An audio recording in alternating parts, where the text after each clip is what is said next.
স্তূপাকারে ফুলকপির পসরা সাজিয়ে রাস্তার ধারে দাঁড়িয়ে আছেন কৃষক। মাত্র ৮ আনা করে দাম হাঁকার পরও ক্রেতা পাচ্ছেন না তারা। এত খরচ আর রাত দিন খেটে যত্ন করে ফলানো ফসলের এমন পরিণতিতে মাথায় হাত কৃষকদের।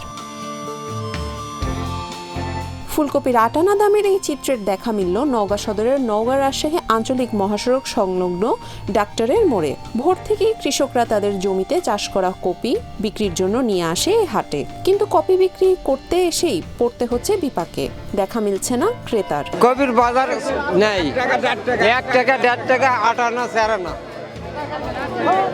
ফুলের দাম হলো ১.৫ টাকাকে, এটা কপির প্রধানে ১০ টাকা খরচ। মৌসুমের শুরুতে ফুলকপির উৎপাদন কম থাকলে দাম ছিল বেশ চড়া। তবে কি ফুলকপির বাম্পার ফলনেই কপাল পড়েছে কৃষকদের? আমাদের এই কপি লাওয়ার মতো লোক নাই। আমাদের দেখতেছি ১ বিঘা জমি ২.৫ থেকে ৩,০০০ টাকা বিক্রি হচ্ছে না। সম্পূর্ণরূপে আমাদের কপি লস, আমাদের টাকা হবে না, জুটবে না।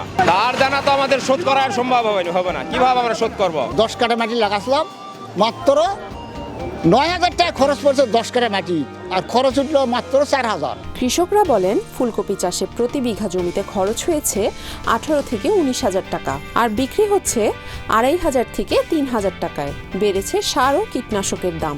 আবাদের খরচ না উঠলেও বাধ্য হয়ে সবজি বিক্রি করতে হচ্ছে তাদের। কপির গাছ প্রতি প্রায় ৫-৬ টাকা খরচ, এখন বাজারে বিক্রি ১ টাকা ১.৫ টাকা ৮ আনা পিস।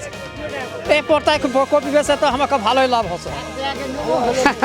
কীটনাশকের দাম তো আর কমেনি, আগের তুলনায় তো বাড়ছে। অপরদিকে দেখা যায় বেগুনের ভালো ফলন হওয়াতে বেগুনও বিক্রি হচ্ছে ১০ থেকে ১৫ টাকা কেজি দরে। শীতকালীন এসব সবজি নিয়ে কৃষকদের বেশ আশা থাকলেও এবার হতাশ হতে হচ্ছে তাদের। এখন বাজার ছিল আগে ৫০-৬০, এখন বিক্রি হচ্ছে ১৫-১৬-১২, এরই মধ্যে বেচা কিনা চলিচ্ছে। আমাকে কাটার দাম উঠবে না এবং ধনার টাকা উঠবে না। কলজা ফাটে যাচ্ছে, মনে হচ্ছে মুখ দিয়ে কথা বলা যাচ্ছে না।